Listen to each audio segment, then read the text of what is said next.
প্রাক্তন প্রধান নির্বাচন কমিশনকে গ্রেপ্তার করা হলো। আমি আইন শৃঙ্খলা বাহিনীকে গতকালকের এই প্রশংসিত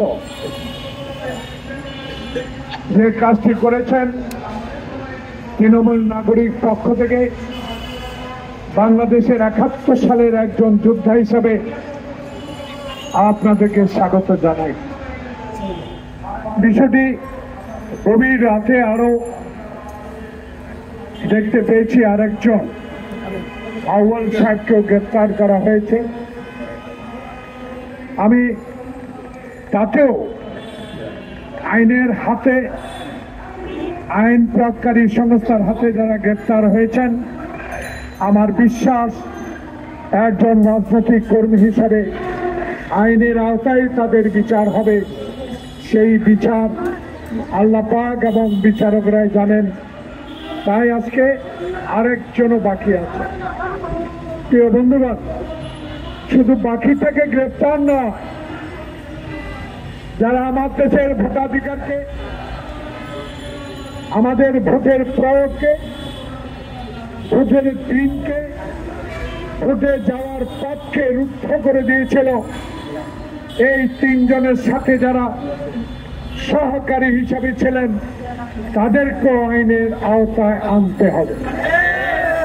তাই এই তৃণমূল নাগরিক আন্দোলন আজকের এই শুধু তাকিয়ে দেখেন, এটি বড় বৃহত্তম রাজনৈতিক দল নয়, কিন্তু বাংলাদেশ জাতীয়তাবাদী কৃষক দলের একজন সংগ্রামী নেতা হিসেবে আজকে আপনাদের সামনে যতটুকু পেরেছে আমাদের মনোভাব, গতকালকের গ্রেপ্তার, আগামীতে মামলার আসামিদেরকে গ্রেপ্তারের জন্য যে অনুমতি, যে সমর্থন আজকে জাতির এই প্রস্তাবের সামনে দিয়েছে, সেজন্য লিটনকে ধন্যবাদ জানাতে হয়। প্রিয় বন্ধুগণ, আমার বক্তব্য স্পষ্ট। অতীতে এখান থেকে অনেক কথা বলেছি, আওয়ামী আমলে অনেক কথা বলার চেষ্টা করেছি। আমার সামনে অনেক আমার ছোট ভাই, আমার সন্তানের মতো বয়স অনেক সাংবাদিক এখানে উপস্থিত আছেন, যাদেরকে দুর্দিনে পেয়েছি, যাদেরকে এইসব হাসিনা বিরোধী কথাগুলো বলার জন্য বুকে সাহস জুগিয়ে এই জাতীয় প্রেস ক্লাবের সামনে বলেন, যেখানেই বলেন, পুলিশের রক্ত চক্ষু উপেক্ষা করে সংবাদ সংগ্রহ করেছেন, তাদেরকেও ধন্যবাদ জানাই।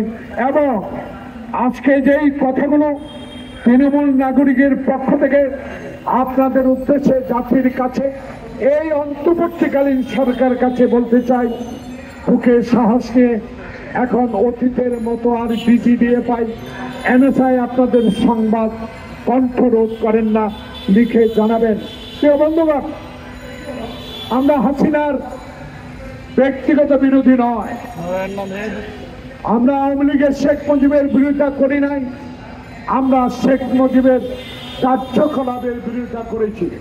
সেদিন যদি শেখ মুজিবুর রহমান পাকিস্তানের সাথে আতাত না করতেন, ইয়াহিয়ার সাথে, ভুট্টোর সাথে আলোচনার নামে বাংলাদেশে যে অত্যাচার, অবিচার, যে রাতের অন্ধকারে আক্রমণ চালিয়েছিল, সেদিন কিন্তু এই আক্রমণ এবং নৃশংস হত্যাকাণ্ডটা সংঘটিত হতো না। তাই ভুল ছিল আওয়ামী লীগের শেখ মুজিবের আমলের সময়।